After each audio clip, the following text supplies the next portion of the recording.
శ్రీ గణేశాయ నమః. శ్రీ గురు దత్తాత్రేయ నమః. 2024 నూతన సంవత్సర శుభాకాంక్షలు. Wish you A happy new year. నా వీడియో చూసి వీక్షకులు అందరికీ కూడా ఈ సంవత్సరం మీకు బాగుండాలని అన్ని విధాల అన్ని రకాలుగా అన్ని రంగాల వారికి ఈ నూతన సంవత్సరం 2024 నా వీడియో చూసి వీక్షకులు అందరికీ బాగుండాలని నేను మనస్ఫూర్తిగా కోరుకుంటున్నానమ్మా. ఆ దత్తాత్రేయుని యొక్క ఆశీస్సు అనుగ్రహం మీకు ఎల్లవేళలా ఉంటుంది. మేషరాశి అశ్వని 1, 2, 3, 4 పాదాలు, భరణి 1, 2, 3, 4 పాదాలు, కృత్తిక 1వ పాదం మేషరాశిలోకి వస్తాయమ్మా. ఈ రాశిలో ఉన్న స్త్రీలకి పురుషులకి ఈ మాసంలో గ్రహ సంచారం బాగుంది. అయితే అన్ని రకాలుగా అన్ని విధాల అన్ని రంగాల వారికి యోగదాయకంగా ఉంది. ముఖ్యంగా కుటుంబ సఖ్యత కనిపిస్తుంది. ఆరోగ్య విషయంలో మాత్రం కూడా బాగుంటుంది. ధన విషయంలో సమయానికి ధనం ఏదో విధంగా చేకూరుతుంది. అయితే అధిక ఖర్చులు అనవసర ఖర్చులు ఎక్కువ ఉంటాయి. అది జాగ్రత్తగా చూసుకోండి. దేని మీదన్నా ఇన్వెస్ట్ చేసేటప్పుడు అంటే పెట్టుబడి విషయంలో ఏదైనా చేసేటప్పుడు ఆచితూచి జాగ్రత్తగా ఇన్వెస్ట్ చేయండి, లేదంటే ఇబ్బంది పాలవుతారు. అలాగే ధన విషయంలో కూడా మీరు ఈ మాసంలో ఒకవేళ ఎవరి దగ్గరైనా ఏమైనా తీసుకునే ఉద్దేశం ఉంటే అప్పుగా ఎట్టి పరిస్థితుల్లోనూ మీరు బుధవారం అప్పు చేయవద్దు.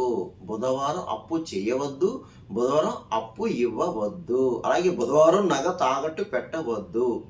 అది ఈ మేష రాశి వారు మైండ్లో పెట్టుకోండి. ఇకపోతే భూగృహ సంబంధ లావాదేవీలు పూర్తవుతాయి. అలాగే మీరు ఎప్పటి నుంచో వాయిదా పనులు ఏదైతే ఉన్నాయో ఆ వ్యవహారాలన్నీ చక్కగా పూర్తవుతాయి. వాహనయోగం కనిపిస్తుంది. విందు వినోదాల్లో పాల్గొంటారు. విలాస వస్తువులు కూడా చక్కగా కొనుక్కుంటారు. శుభకార్యాలకు హాజరవుతారు. దూర ప్రయాణాలు చేస్తారు. తీర్థయాత్రలు చేస్తారు. అలాగే ఈ గతంలో ఉన్న సమస్యలు, గతంలో కొన్ని సమస్యలు ఎదుర్కొని ఉంటారు మీరు. ఆ సమస్యలు ఏదైతే ఉన్నాయో ఈ సమస్యలు ఇప్పుడు ఈ మాసంలో మీరు ప్రయత్నం చేస్తే పరిష్కారం అవుతాయి, ఒక కొలుక్కు వస్తాయి. అలాగే కోర్టు వ్యవహారాలు ఉన్నవారి వాళ్ళు కూడా ఈ మీకు ఫేవరబుల్గా ఉంటుంది, పర్వాలేదు. ఇక కొత్త వాళ్ళు పరిచయం అవుతారు. ఈ కొత్త వాళ్ళు పరిచయం అయ్యేటప్పుడు మాత్రం జాగ్రత్త. పాత మిత్రులను కలుసుకుంటారు, ఇబ్బంది అయితే లేదు. చక్కగా వారితో సంభాషణ సంతోషంగా ఉంటుంది, ఆహ్లాదకరంగా ఉంటుంది. అలాగే కొన్ని ఆహ్లాదకరమైన ప్లేసెస్, ఆ స్థలాలు కూడా మీరు వెళ్ళడానికి అవకాశం ఉంది, ఏం పర్వాలేదు. అయితే కొత్త వాళ్ళు పరిచయం అయినప్పుడు మాత్రం జాగ్రత్త. వాళ్ళని నమ్మి మీరు అనవసరంగా పత్రాలు కానీ బంగారం కానీ డబ్బు కానీ ఏది ఇవ్వద్దు, మోసపోతారు. ఇక స్పెక్యులేషన్ లాభిస్తుంది. రియల్ ఎస్టేట్ రంగం ఉన్న వరకు బాగుంది. అలాగే ప్రైవేట్ కాంట్రాక్ట్స్ ఎవరైతే ఉన్నారో వారికి కూడా బాగుంది. ఇక రాజకీయ పరంగా వస్తే రాజకీయ నాయకులకు కూడా బాగుంది. కాకపోతే ఏంటంటే మీ మీద కాస్త నరదిష్టి ఉంటుంది. ఈ మాసం మీకు కాస్త నరఘోష ఉంటుంది, మాత్రం జాగ్రత్తగా చూసుకోండి. ఇక కళారంగంలో ఉన్న వారికి, సినిమా టీవీ రంగం ఉన్న వారికి, అన్ని రకాల డిపార్ట్మెంట్ వారికి కూడా బాగుంది. కొత్త కొత్త అవకాశాలు వస్తాయి. అలాగే మీరు ఉన్న దాంట్లో కూడా మంచి డెవలప్మెంట్ అవుతారు. మీకు అవార్డులు రావడానికి అవకాశం ఉంది.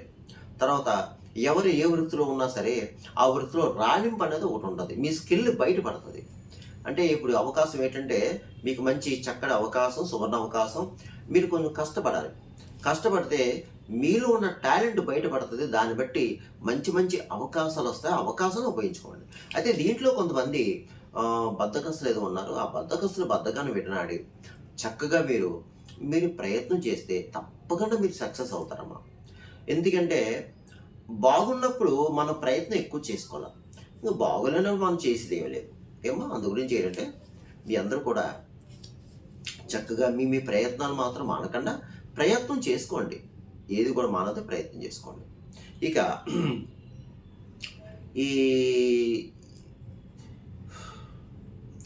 ఈ గోచార ఫలాలు ఈ రాశి ఫలాలు కేవలం మీకు ఒక 50%, 50% మాత్రమే మీకు పనిచేస్తుంది. మిగతాది మీ జన్మ జాతకాన్ని బట్టి ఉంటుంది.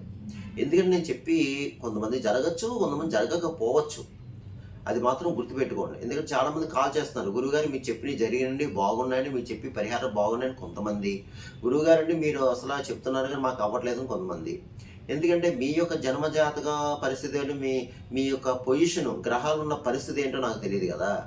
అందుగురించి మీకు ఏమన్నా అలాంటి అనుమానాలు ఉన్నప్పుడు, ఏమన్నా కాస్త ఇబ్బందికరమైన వాతావరణం ఉన్నప్పుడు మీరు క్రింద ఉన్న నెంబర్కి ఆఫీస్కి కాల్ చేస్తే మా వాళ్ళు మీకు సరైన సజెస్ట్ ఇస్తారమ్మా. ఇది మాత్రం గుర్తుపెట్టుకోండి. ఇకపోతే మీరు ఈ మేషరాశి వారు నేను చెప్పిన పరిహారం చేసుకుంటే బాగున్న వాళ్ళకి, బాగోలేని వాళ్ళకి అందరికీ బాగుంటుందమ్మా. ఈ మాసం, ఈ జనవరి మాసం ఏమిటి అంటే మీరు చేయవలసింది ఏంటంటే ఎక్కువ సుబ్రహ్మణ్య స్వామి ఆరాధన చేసుకోండి అమ్మా. ఈ నెలంతా కూడా మీ అందరూ కూడా ఈ మేషరాశి వారు సుబ్రహ్మణ్య స్వామి ఆరాధన చేసుకోండి. మంగళవారం నియమాలు పాటించండి. సుబ్రహ్మణ్య స్వామి దేవాలయంలో మంగళవారం రోజున అభిషేకాలు చేయించుకోండి. కనీసం ఒక్క వారం చేయించుకోండి అమ్మా. అలాగే ఒక వారం కందులు, కిలోంపావు కందులు ఒక ఎర్రటి క్లాత్లో మూట కట్టి బ్రాహ్మణులకు దానం చేయండి. అలాగే ప్రతిరోజు నవగ్రహ స్తోత్రాలు చేసుకోండి. అలాగే ప్రతిరోజు హనుమాన్ చాలీసా కూడా చదువుకోండి.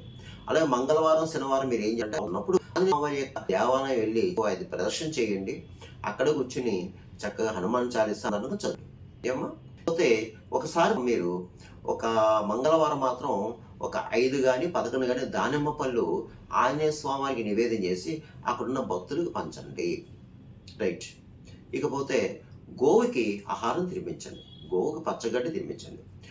అలాగే కాకులు ఉన్న ప్రదేశాలు ఉంటాయి కదమ్మా, ఈ కాకులు ఉన్న ప్రదేశంలో తీపన్నాన్ని పెట్టండి కాకులకి. అలాగే పిచ్చుకలు ఉన్న ప్రదేశంలో ధాన్యాన్ని వేయండి. అలాగే పావురాలు ఉన్న ప్రదేశంలో జొన్నలు వేయండి. కుక్కలకి బిస్కెట్, బ్రెడ్ పెట్టండి. ఇక భిక్షగాళ్ళు, ఈ భిక్షగాళ్ళు ఎవరైతే ఉన్నారో భిక్షగాళ్ళకి, అలాగే బ్లైండ్ పర్సన్స్ అమ్మ, గుడ్డివారు, అలాగే ఫిజికల్ హ్యాండిక్రాఫ్ట్స్, ముఖ్యంగా ఏ రోజైనా సరే దొరికినప్పుడు మీరు తప్పకుండా వారికి ఆహారాన్ని పెట్టండి. కనీసం ఒక వ్యక్తి కడుపు నింపండి అమ్మా, చాలా మంచిది. అన్ని దానాల కంటే అన్నదానం చాలా మంచిదమ్మా. ఇది చెయ్యండి. అలాగే మీరు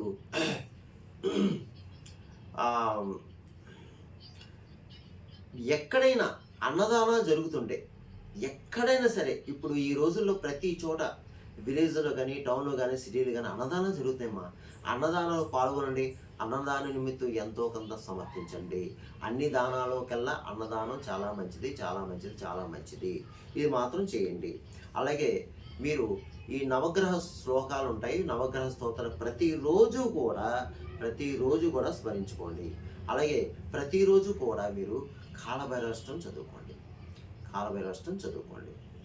అలాగే మీరు ఒకటే చెప్పేదమ్మా, ఏది ఏమైనా సరే ఈ మేషరాశి వారికి ఒకటే చెప్పేది, ధైర్యంగా ఉండండి, మనోనిబ్బరంగా ఉండండి, మనోధైర్యంగా ఉండండి, అడుగు ముందుకు వేయండి. మీరు ప్రయత్నాలు చేయండి. డీలా పడిపోవద్దు. Try again. మీరు ప్రయత్నం చేస్తుంటే ఆ ప్రయత్నం తప్పకుండా మీకు సఫలీకృతం అవుతుంది.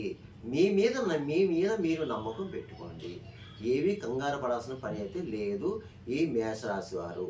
అందువలన నేను చెప్పిన ఈ పరిహారం చేసుకుంటే మీకు తప్పకుండా శుభం చేకూరుతుంది. ఈ మాసం అంతా బాగుంటుంది, మంచిగా ఉంటుంది. సర్వేజన సుఖనో భవంతు, శుభం భవతు, స్వస్తి.